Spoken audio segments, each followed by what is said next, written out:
Hermanos, que el Señor les bendiga. Es un privilegio y un honor poder estar el día de hoy junto a ustedes, exhortando la palabra del Señor. Y les voy a invitar a que busquen en sus Biblias en 1 de Juan, capítulo 2, versículo 2. Y la palabra del Señor dice así: Hijitos míos, os escribo estas cosas para que no pequéis. Y si alguno peca, abogado tenemos para con el Padre, a Jesucristo el justo. El mismo es la propiciación por nuestros pecados, y no solo por los nuestros, sino también por los del mundo entero. Y en esto sabemos que hemos llegado a conocerle, si guardamos sus mandamientos. El que dice, yo he llegado a conocerle, y no guarda sus mandamientos, es un mentiroso, y la verdad no está en él, pero el que guarda su palabra, en él verdaderamente el amor de Dios se ha perfeccionado. En esto sabemos que estamos en él. El que dice que permanece en él, debe andar como él anduvo. Hermano, uno de los principales temas que aborda la primera carta de Juan hacia la iglesia es la seguridad de salvación. Esto está dado a entender principalmente por los contrastes que Juan hace a través de la carta y sobre todo en los primeros capítulos. Realiza contrastes como los que caminan en la luz, como los que no caminan en la luz, los que confiesan su pecado como los que no confiesan su pecado, los que aman a sus hermanos como los que no aman a sus hermanos, los que guardan los mandamientos y los que no guardan sus mandamientos, los que practican justicia y los que no, y los que creen en Dios y los que no creen en Dios. Ahora, esta carta habla sobre esta seguridad porque era imprescindible y era importante que Juan entregara el conocimiento doctrinal para que cada uno pudiera analizar su fe y también pudiera analizar la fe de aquellos que le rodeaban dentro de la misma congregación. Es importante destacar de que en este periodo histórico, hermanos, existían muchos falsos maestros que andaban con doctrinas erradas, que predicaban y se encargaban de divulgar cosas que no se apegaban a la doctrina de los apóstoles. Por ende, era necesario que cartas como esta fueran enviadas y fueran leídas por cada uno de los hermanos, para así poder entender si realmente lo que estaban llevando a cabo, si lo que estaban realmente haciendo era parte de la práctica del Evangelio. Quizás hoy nosotros, hermanos, no estamos siendo enfrentados a esta corriente de manera tan activa, en la cual están los falsos maestros diciéndonos una cosa, predicándonos otra cosa de manera tan activa. Sí pasa, pero de manera tan activa quizás no es la situación. Pero sí nos hemos enfrentado, hermanos, a un gran desconocimiento y a una gran inseguridad en cuanto a lo que a la salvación del Señor respecta. Personalmente, muchas veces he escuchado a hermanos o personas que están dentro de la iglesia, pero que no están seguros o no tienen la evidencia suficiente para determinar si son salvos o no lo son. Y es imprescindible, hermanos, de que nosotros hoy podamos analizar nuestra fe y podamos entender si somos parte del cuerpo de Cristo. Y de no ser así, poder arrepentirnos, venir delante de las plantas del Señor y aceptar a Jesús como nuestro Salvador y servirle. Por eso Juan envía esta carta, como ya lo había mencionado en dicho contexto, y y no solamente trata, sino que entrega una gruesa línea que divide qué es lo que es un cristiano a lo que es un inconverso. A veces nosotros tendemos a creer que la línea entre un cristiano y un inconverso es difusa. Pensamos y decimos, no sé, como que pinta para cristiano, no pinta para cristiano, como inclusive más que juzgar al resto también en nuestras propias vidas, hermano. No tenemos realmente la certeza de si somos salvados por Cristo o solamente estamos desempeñando una religión al nivel de un club social. Entonces es importante que podamos hoy reflexionar en este trozo de la Escritura y entender lo que Juan nos habla. Como bien decía, Juan entrega en estos versículos y en estos capítulos una gruesa línea, pero principalmente hoy nos vamos a centrar en lo que hemos leído. En el capítulo 1, ya en el versículo 5 hacia adelante, nos habla de que el Señor y del Señor nuestro Dios es la luz, y que los que practican las tinieblas y dicen que andan en la luz mienten, porque el Señor es luz, entonces nosotros debemos andar en la luz. Como bien dice, Si decimos que no tenemos pecado, nos engañamos a nosotros mismos y la verdad no está en nosotros. Si confesamos nuestros pecados, Él es fiel y justo para perdonar los pecados y para limpiarnos de toda maldad. Juan está esclareciendo que hay personas y los conversos van a estar en la luz y se van a dejar guiar por la luz.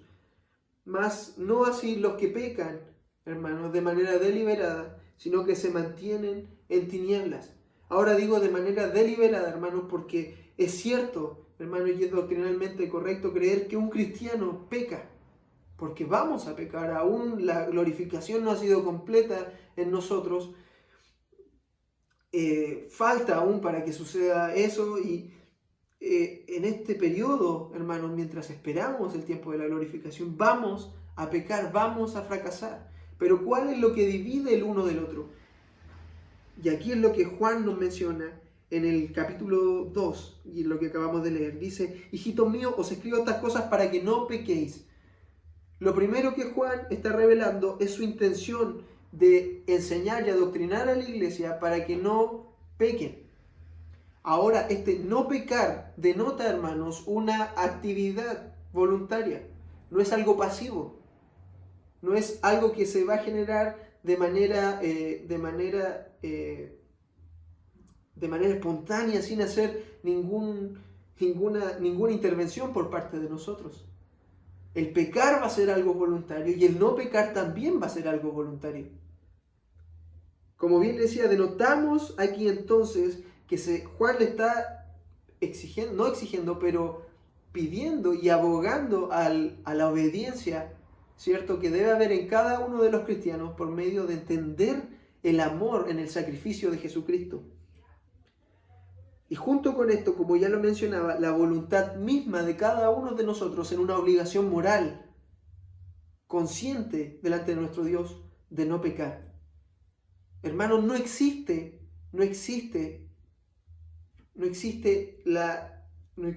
eso que muchas veces pretendemos que va a ocurrir, que somos enfrentados a la tentación, que sabemos que vamos a pecar, pero creemos de que va a llegar una luz o que va a llegar una fuerza que nos va a tirar y va a evitar que pequemos en ese instante. No, sino más bien, hermanos, es algo consciente y es algo voluntario que apela, hermanos, a nuestra responsabilidad como hombres. Recordemos que nosotros somos responsables por nuestros actos. Entonces, Juan dice, hijitos míos, escribo estas cosas para que no pequéis. Y es más, y añade, y si alguno peca, abogado tenemos para con el Padre, que es Cristo Jesús. Entendemos, hermanos, que un cristiano va a tener la voluntad de pecar o no pecar. Y aún así, si ese mismo cristiano llegara a pecar, tiene abogado en el cielo al Paracletos para con el Padre, que es Jesucristo el justo.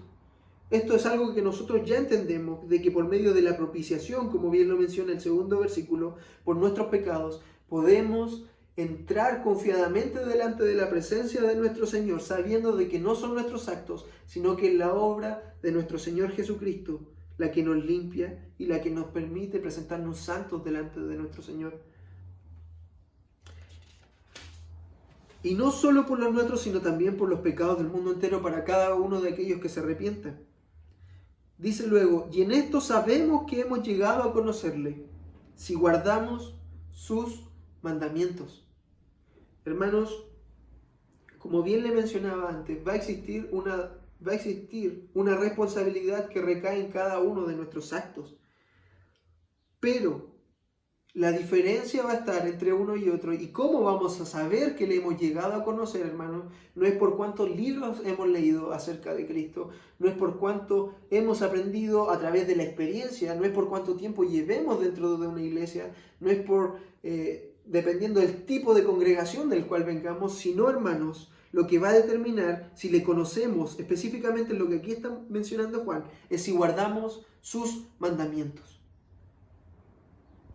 Ahora, si nosotros, hermanos, guardamos estos mandamientos, que es específicamente hacer, ¿cierto?, y vivir una vida conforme a lo que el Señor ha entregado, a no hacer lo que Él ha dicho que es pecado y a vivir para glorificarle, entonces nosotros le hemos conocido.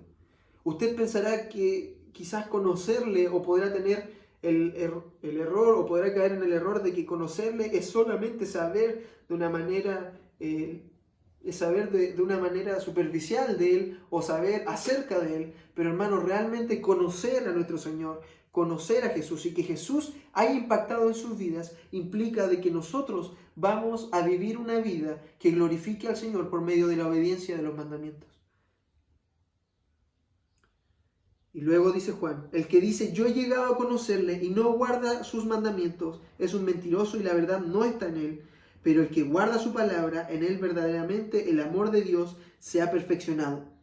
Esto quiere decir, hermanos, que verdaderamente el amor de Dios se ha perfeccionado. Quiere decir que esa persona es un salvado. El que guarda su palabra. Muchas veces, hermanos, nos dejamos llevar inclusive por nuestra propia apariencia. Tratamos de engañarnos a nosotros mismos creyendo de que llevamos una vida de cristianos, simulando ir a un templo, cumpliendo ciertas normas, participando de ciertas actividades. Pero es muy importante entender, hermanos, que lo que realmente va a determinar, y como bien lo menciona Juan aquí, es nuestra relación con el pecado y cuánto nosotros guardamos los mandamientos del Señor. Se nos exige una responsabilidad por parte de cada uno de nosotros. Usted no está siendo obligado a pecar, ni yo estoy siendo obligado a pecar, sino que lo hacemos de manera voluntaria. Pero como hijos de Dios, pero como salvados por la sangre que Cristo derramó en la cruz, debemos negarnos diariamente a este pecado.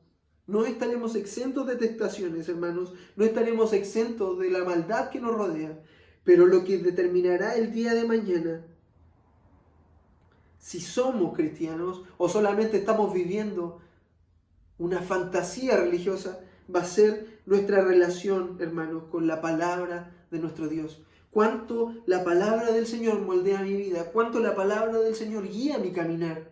¿Realmente estamos obrando como la Biblia y la palabra del Señor nos dice?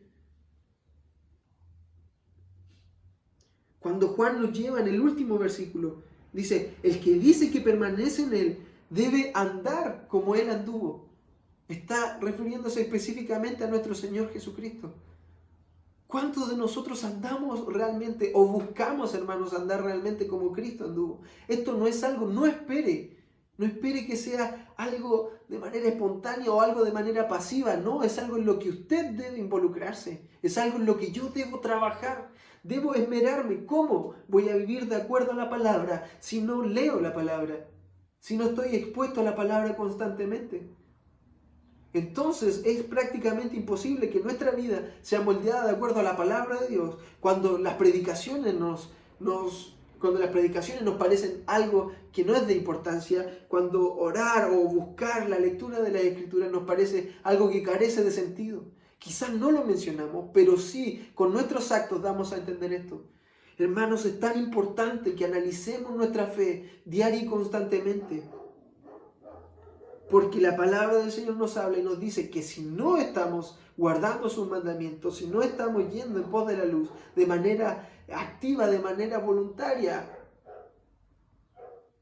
no somos del Señor.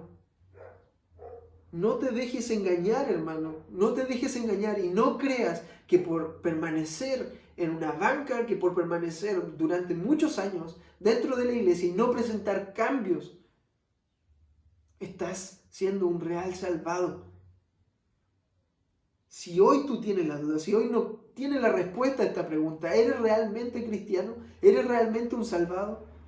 Te invito a que analices tu vida por medio de la Escritura y puedas leer el libro de Juan y puedas reflexionar acerca de tu vida con respecto a la fe. Porque la muerte, hermanos, es algo que ya está pronto, porque la muerte, hermanos, es algo que cada uno de nosotros tenemos asegurado en esta vida. Y hoy aún estamos a tiempo para buscar el perdón y la misericordia de Cristo. ¿Somos del Señor o no somos del Señor? No hay puntos intermedios. Se es caliente o se es frío. De una fuente no pueden salir dos tipos de agua. Hoy le invito, hermano, humildemente, a que considere lo que hemos entendido el día de hoy. Y si anhela el cielo, y si anhela la paz, si anhela estar en el reino de los cielos junto a nuestro Señor y Salvador Jesucristo, busque agradarle en cada uno de sus días, busque obedecer su palabra.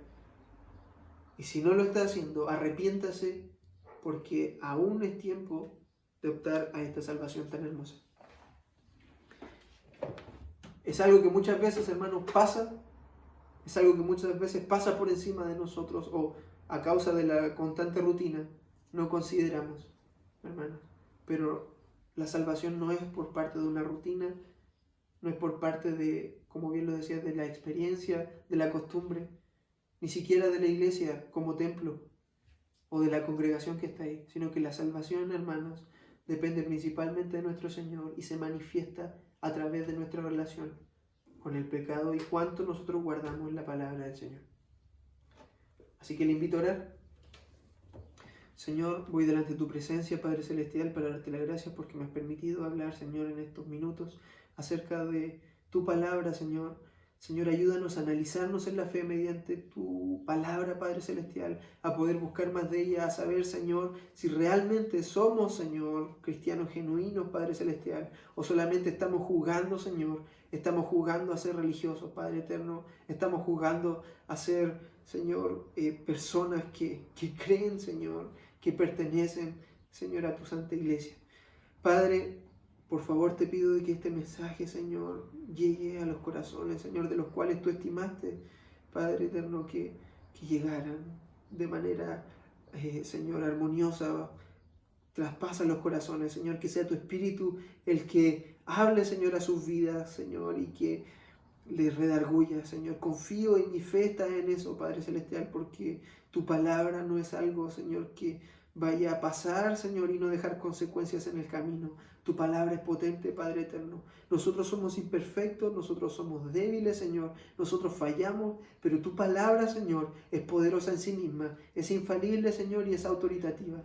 Señor, confiamos en tu palabra, confiamos en tu poder, Señor. Habla a mis hermanos, así como lo has hecho en mi vida, Señor, por medio de esta palabra. Todo esto te lo agradezco, Señor. Todo esto te lo pido en el nombre de Jesús. Amén. Que el Señor les bendiga, mis hermanos.